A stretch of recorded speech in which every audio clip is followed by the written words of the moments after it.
Hi, my name is Julia, and I'm currently a junior on the team, and I'll be doing Prose, which is an 8-minute interpretation of a literary work. It doesn't matter why I was there, where the air is sterile and the sheets sting. It doesn't matter that I was curled up like a fist protesting death, and every breath was either hard labor or hard time, or I was always either too hot or too cold. It doesn't matter that I was hooked up to this machine that buzzed and beeped every time my heart leaped, like a man who tells him God's hands are big enough to catch an airplane or a world. It doesn't matter, because my hospital roommate wears Star Wars pajamas. He's 9 years old, and his name is Louis, and I don't have to ask what he's got. The bald head and skin and bone frames speaks volumes. The feathered pillow and Game Boy booms as if they're trying to make him feel at home, because he's going to be here a while. There are simply too many problems and not enough solutions to solve them. Too many people praying for miracles and not enough miracles to save them. This story follows a man who is in the hospital for unknown reasons and his 9-year-old roommate with cancer, touching on the hard truth that many people who may be more deserving than us, get let down by life, while we can harmlessly pass by. The Crickets Have Arthritis by Shane Koisen.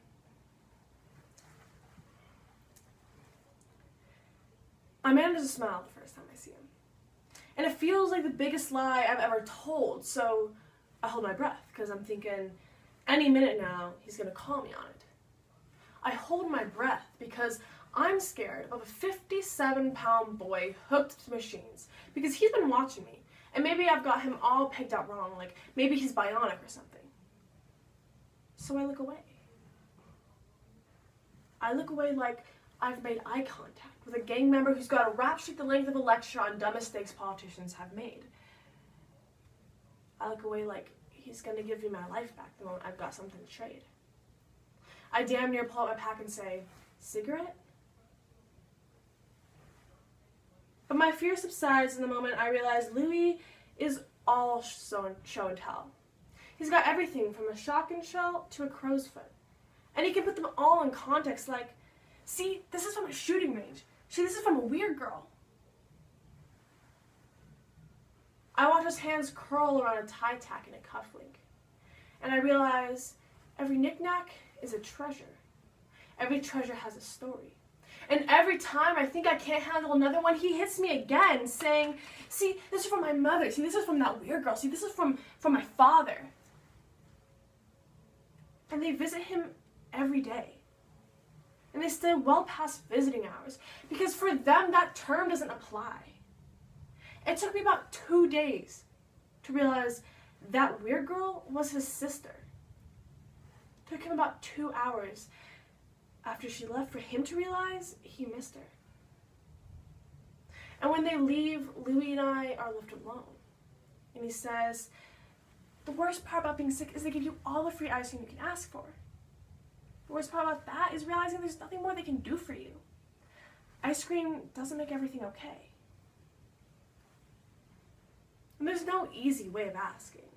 And I know what he's going to say, but maybe he just needs to say it, so I ask him anyways, are you scared? Louis doesn't even lower his voice when he says, fuck yeah. I listen to a 9-year-old boy curse as if he's a 30-year-old man being lowered into a shark tank with a nosebleed. He's got a right to it. And if it takes this kid a curse word to get him through it, then I'm going to teach him to swear like the devil's sitting over there taking notes with a pen and a pad. But before I can forget that Louis is 9 years old, he says, please don't tell my dad. He asked me if I believe in angels. And before I realize I don't have the heart to tell him, I tell him not lately. And I just lay there waiting for him to hate me. But he doesn't know how to, so he never does. Louis loves like a man who lived in a time before God gave religion to men and left it to them to figure out what hate was. He doesn't greet me with a silence, only a smile and a patience I've never seen in a man who knows he's dying. And I'm trying so hard not to remind him I'll be out of here in 5 days, taking my life for granted and smoking cigarettes. And he'll still be here, planted like a flower that refuses to grow. I've been with Louis for 5 days now, and all I really know about him is Louis likes to take feathers out of his pillow and watch them float to the ground, almost as if he's the scientist inside of the philosopher ready to say, it's gravity that's bringing us down. The truth is, there's not enough miracles to go around, kid. And there's too many people petitioning God for the winning lotto ticket. And for every answered prayer, there's a cricket with arthritis. And the only reason we can't find the answers is because the search party didn't invite us. And Louis, right now, the crickets have arthritis. So there is no music, no symphony of nature swelling to crescendos as if ripping halos into melodies that can keep a rhythm with the way our hearts beat. So we must meet silence, with the same amount of noise that the parents of dying 9-year-old boys make when taking liberties and talking with heaven. We must shout until we shatter in our own vibrations, and then let our lives echo and grow. Echo and grow. Grow distant enough to know that as far as our efforts go, we don't always get a reply. But I swear to whatever God I can find in the time I have left, I'm going to remember you, kid.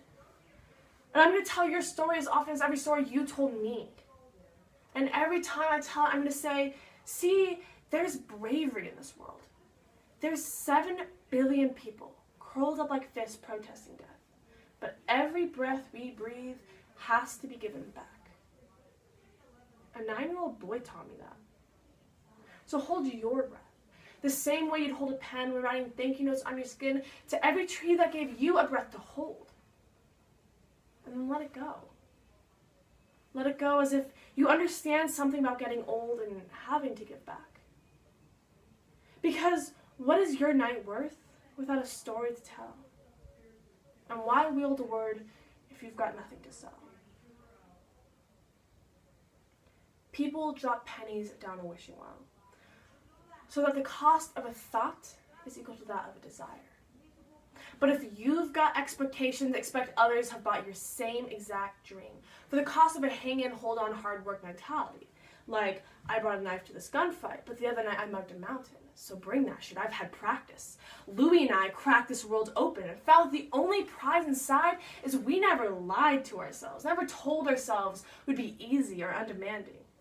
So we sing in our own vibration and dare angels to stop mid-flight to pluck feathers from their wings and write demands that God's hands take the time to catch us. So even if they don't, it wasn't because we didn't try. On the day I left, Louis pulled a feather from his pillow and gave it to me, saying, "See, this is for you." Well, I half expected him to say, "See, this is the first one I grew." And that's it.